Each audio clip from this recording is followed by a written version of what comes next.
Wandale, can you believe that one man had so many magnificent characteristics? And who was that? We're talking about today Pope Francis the first Jesuit that was ever elected Pope, the first of the Americas, South America, to be of the Pope, which is he was from Argentina, which the current president of Argentina should use more compassion right now, Javier Soler. But that's another story for another day. The Pope showed us what humaneness really is. And this encompasses emotional, physical, cognitive, social, and moral aspects. And we're going to go through it step by step so they can look, compare and contrast who has this humaneness. We all have it in us, and who is without it. So, first of all, we'll go to self-awareness. We possess awareness, and we're capable of introspection and our own existence. And when we say introspection, we're basically saying that it is self-awareness and is the psychological practice in therapy, when we meditate, and philosophical inquiries to deepen understanding of oneself. Remember when we was walking through the park and you said, I really like walking through this park because it's what? What I really like walking through the park because it helps me self-meditate and help me through self-reflection in your life. Okay, and the Pope? And the Pope was about the self-reflection in your life and introspection. It was similar to like walking in the park and walking in nature. You could understand you was in tune to more your thoughts and your feelings. Now, do you actually think that the president can show any of this? No, he cannot. He cannot. He has never been able to. He cannot, and he will not. Even with Kilmore Abrego Garcia, have he showed any introspection? Have he reflected? No, he has not. As a matter of fact, he lied on a person like Kilmar Garcia because Kilmar Garcia was never even had no criminal record, first of all. Second of all, Kilmar Garcia escaped from El Salvador because there were gangs that were threatening his family. And you were shocked when he said that he couldn't bring him back. But you said that he brought who back? He brought Andrew Tate back. He brought the Tate brothers back. And here's the thing between Kilmar and them, because Andrew Tate is white American, British and American. Andrew Tate has British and American citizenship. The Post would have showed what? The Pope would have showed compassion he would have shown mercy for Gregor Garcia. And he would have brought him back from President Bukele of Argentina if the Pope was president of the United States. Now we go to reasoning and our cognitive ability. And that's the ability to think logically, analyze difficult or complex situations, solve problems, engage in abstract reasoning. Okay, now, do you think that the president? No, he does not. He doesn't even read, and he doesn't even care for policy details. And he doesn't even read for logical reasons. Have he solved the crisis? No, he creates problems, and then he blames it on someone else and throws the underleagues that don't have that immunity under the bus. Well, one of the problems that we have in now is with we're having a lot of problems. But that first 100 days was pretty tough, wasn't it? That was worse than 100 days. That was 100 days of failure and in danger. Okay. And so one of the problems that need to be solved is one about the what? The first thing we talk about is the tariffs in the short term. Okay. But the tariffs is going to be in the what? Everybody's going to be paying the price. They're going to feel it within 7 weeks when all the stores are going to be empty within 7 weeks. And didn't Malcolm Nance said that, when that shipment don't come off that dock, May 10th would be the last day? Yep. And the shelves get empty, they're going to go what? They're going to go ballistic. They're going to go insane.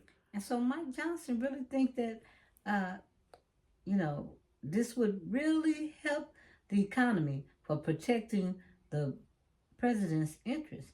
But the Pope would have done what? The Pope would have done the exact opposite. The exact opposite. This problem probably would have been solved on the first day. On the Pope, yes. Now, we talk about emotional debt. This is love and compassion, empathy, joy, sorrow, anger, all which actually influence our behavior and relationships with other people. Now, the Pope had a magnificent relationship with many people. And he did what? He prayed for what? He prayed for everybody in the world. One time he even apologized because when the one person touched the Pope and he slapped the Pope's hand and he got impatient, he apologized to that person that touched the hand in respect of them. And he just grew impatient and he felt emotional and he was sorry about it. He showed compassion. Now the president don't have no such compassion. Okay. And even down to J.D. Vance, who he didn't want to see, and before he passed away, what did he do? What he did was he gave it to the second one about compassion. He gave it to the secretary about compassion, J.D. Vance, about compassion. His second in command. His second in command. Then he turned around and did what? And turned around before he died to pray for J.D. Vance even before he died. Although there's some in the conspiratorial nothing, but we're not going to go there. We're not going to go into that. Because there's a lot of conspiracies out there. There's a lot of conspiracies out there, so I'm not going to go there. We're dealing with the real. We're dealing with the real roots, so we don't deal with. We don't deal with conspiracy theories. No, we don't deal with that. So, the Pope would even go to the prisons and do what? He would bless even the prisoners and pray for the prisoners. The president would either send them to prison or even kill the prisoners. And also, too, same thing with Roberto Duterte. He would even kill him. Well, the president has this thing about disappearing a lot. Now, disappearing and kidnapping people. But this touched a lot. This was close to the Pope's heart because he would even go to the prisons and was so humble and wash the prisoners' He would wash the prisoners' feet. He would even wash their feet. The Pope Francis I.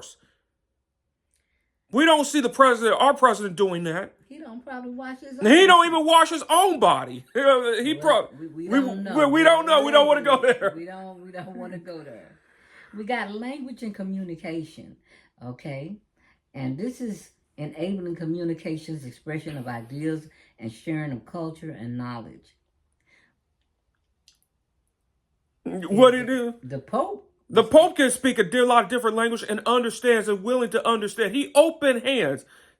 This president wants to close fence and doesn't want to understand culture at all. As a matter of fact, he wants an all-white supremacist world like the white Christian nationalists. And he's allied with the white Christian nationalists and wants to deport people from different cultures. He even wants to get rid of the 14th Amendment, which would not only made immigrants lose 540,000 immigrants lose their citizenship overnight, but 40 million African Americans will lose their citizenship overnight if we lose the 14th Amendment of the Constitution. And with the Pope, is this a move that the Pope would make? No, he would. He would respect the law, respect the Constitution, because he would look at it as God's children. Because he has so much empathy and compassion, which opens the door to be able to communicate with other people. Yes, right. But that was something that the president can never what?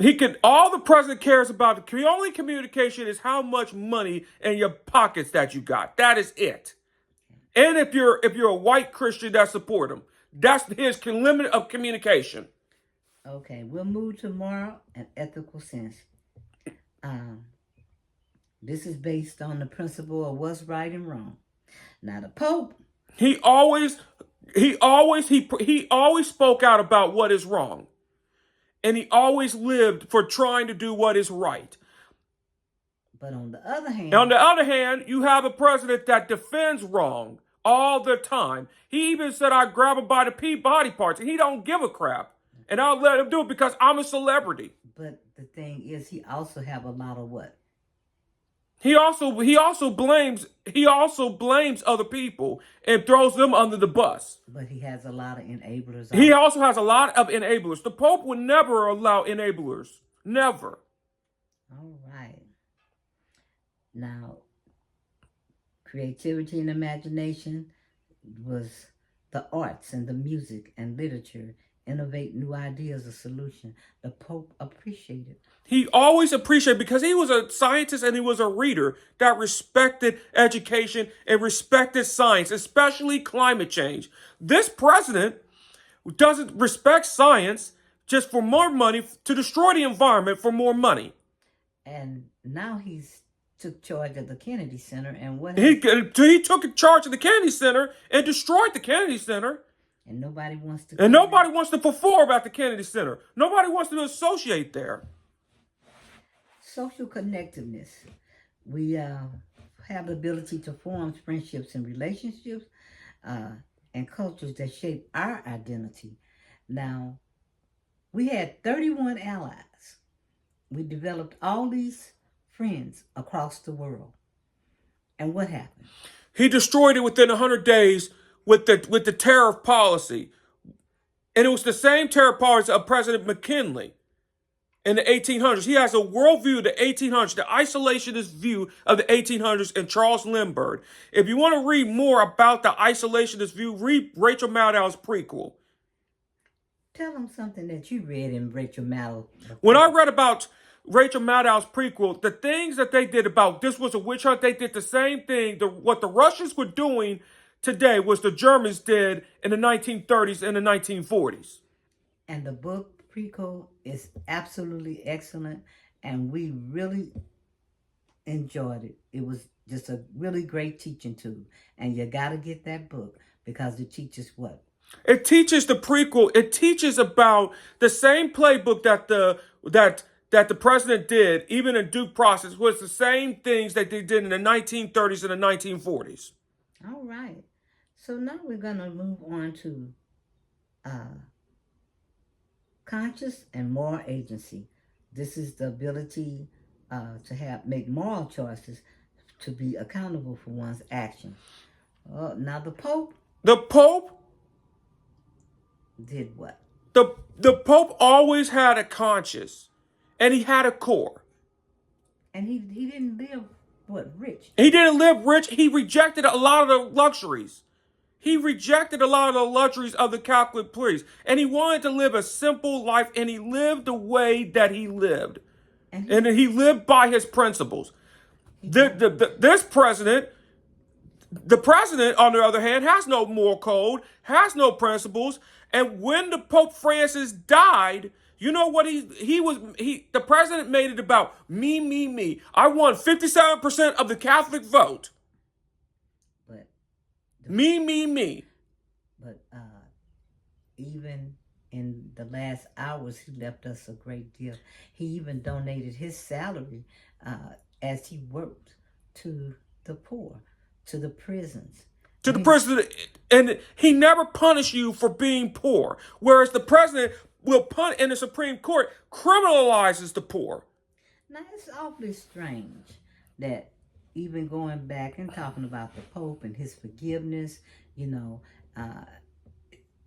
every time Kilmore Obrega's name come up, it's so much negativity. It's like it's a bunch of lie. It's more than negativity. It's lies.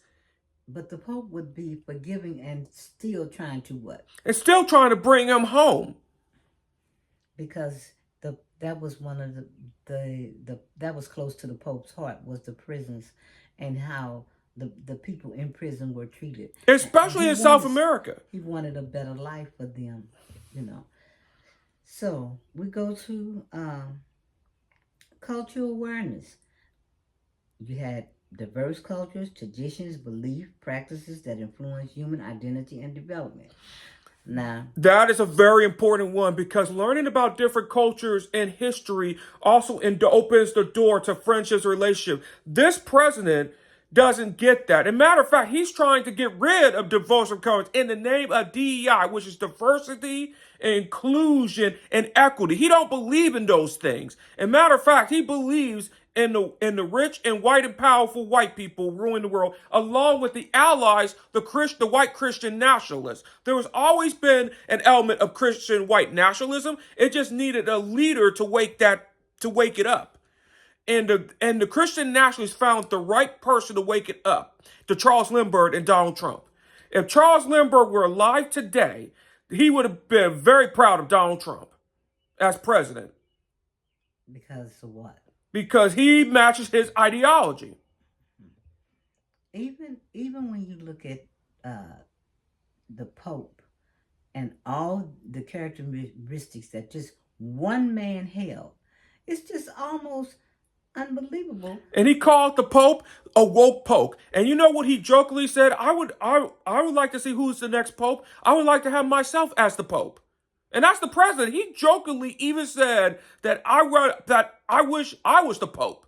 He wanted to get that award that Obama got, and the Nobel Peace Prize. So you know he ain't gonna never be the Pope. Never gonna be the Pope. Never. So that's just. And he have jokingly said that too. That's not a joke. No, we don't take anything that he says. So that's a joke. Then when he's not a and the reason why is because there are so many people in his ear. It's like you have to almost figure out who the president really is, who's really running the nation. Is it Walt? Is it Miller? Is it Bannon? If it's Pam Bondi? It's a lot of people in his Pete ear. Hefsted. So this is a person, or even Robert F. Kennedy Jr. No, this is a person that's not running the presidency. And he's doing like what America's Nero. When I talk about it, he golfs just like when Rome was burning. Nero, Caligula's cousin, was playing the fiddle when Rome burned. When the country was ruined in protest, what does the president do? Playing golf. The Pope would never be playing golf. He would be having mercy, helping the people. That's really a good analogy, Woody. I like that. So, now, the responsibility and compassion. This was so much that the Pope had because everybody came from all over the world. Even Muslims and interfaiths. To see the Pope and also have inter-religious dialogue. The president wants to get rid of Muslims. Mm-hmm. The Pope had the capacity and the ability to show empathy and take responsibilities for one's action and how it impacted his life and how it would impact others. The president cannot show empathy. Only what type of empathy? The only empathy he has is self-interest empathy. If you look at the Pope's empathy versus the president's empathy, look at the people around him that lost their careers because associated with this president versus how many people went to jail under the Pope and how many people went to jail under the president. Well, so like I said, this was a man that it was hard for us to speak on it when it first happened because it impacted our lives. It impacted our lives too as a secular. And this is one of the famous religious leaders. And I'm not a religious person. I'm a very secular humanist type of person. But these are one of the type of religious leaders that I respected. Okay. Now we're going to talk about adaptability and resilience. Humans can adapt to changing environments and circumstances, demonstrating resilience and facing challenges. Now, what have we seen the Pope do? He always adapted. He always was willing to learn and study under difficult circumstances. Whereas the president wants to say, we want to go back. There was issues that may have been complex to the Pope, but he was willing to listen and to learn and study the issues and gather the right information and the right facts. He had his feelings about abortion and DEI. There were certain subjects that he might have been controversial on, but he was still willing to listen to the people and not just shut them out. Not shut them out. Whereas the president not only just shuts them out, he will kidnap you and disappear you and sue you. Look what happened with CBS, folks, in 60 Minutes. And all the attorneys. And all the attorneys, all the big law firms, and the colleges, what he's doing there. Okay. So, in the face of adversity, the Pope was a person that really showed the world that it was something greater than himself. He showed us He showed us that is bigger than himself. It was not about him at the end. Even when he was dying, he was still working at the end. He died at his own terms, and he made peace with death. And that's another thing that people are afraid of, talking about death. There was a desire for meaning and purpose, and it's a drive to seek purpose, spiritual fulfillment, and understanding of life's biggest question. Now, the Pope gave that answer. Mm-hmm. And he gave that answer in death. Yes. Because sometimes a person can exit this life and the memories are lived on. They will be more powerful in death. Death than it were in life. Right. And before he left out, we witnessed something at that funeral. We witnessed the recognition of President of Zelensky in Ukraine, and they gave him a big chat. And while the president got a lecture on compassion, and he didn't get no applause or nothing. Right. And they preached to him about compassion because he did not represent the values of the Catholic Church. When the president said, "I'm a Christian," no, you're not. You're about his God is his money. There was an ovation given to Zelensky that gave recognition. There was an ovation just recently given to the Solicitor General, Edwin Kanedra. And that information, I'd like to thank Michael Popak, because that is one hellified channel over there, killing the game, really being a magnificent teacher and a very compassionate teacher at that. So that was another lesson on to look at and say, hey, this is something that we're missing. And he did not want to do the president's bidding. Right. And he retired rather than doing that. We give credit where credit is due. John Roberts and all of the justices gave this ovation to Edward Kanedra for his 160 oral arguments, because he was going to retire. And as Michael Popak say, he might have been going out, but we all understand that this would have been an administration that would have been very hard to work for. And even the Pope probably say, hey, I'm out.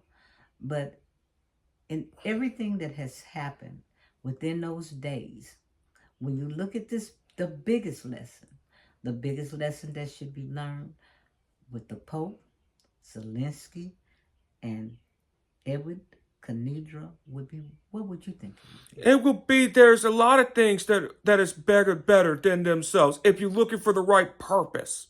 That purpose is bigger than yourself. And that also leads to, for everything that one man had in all these characteristics and was able to point out that good in other people, it also showed us that we must go back, not go back. We must not go back. We must move forward and reflect on what we have lost in those characteristics that will keep us humane. And on that note, we're going to close it out. And Vondell, you'll get the last word. What I get the last word about Pope Francis is this. It's just, what the Pope taught us is how you live your life. And I want to be and how do you want to be remembered in this life? Do you want to be remembered like Pope Francis, that was humane, that was kind and intelligent? And do you want to be remembered as a caring person, even if you are not the Pope or a politician or that millionaire or billionaire? You want to be remembered as kind? Or do you want to be remembered like the president, and when you die, it would be like Margaret Thatcher said, he's dead, good. Is that what you want in your life? Think about that. Can you be remembered like Zelensky? Do you want to be remembered like the Pope, Zelensky, Marcus Garvey, Martin Luther King? Or you want to be remembered like Margaret Thatcher, Donald Trump, and this president? Is that what you want? Think about that. And our nation have to do what? The nation has to make a choice And remain. and remain humane. And on that note, On that note, we are out.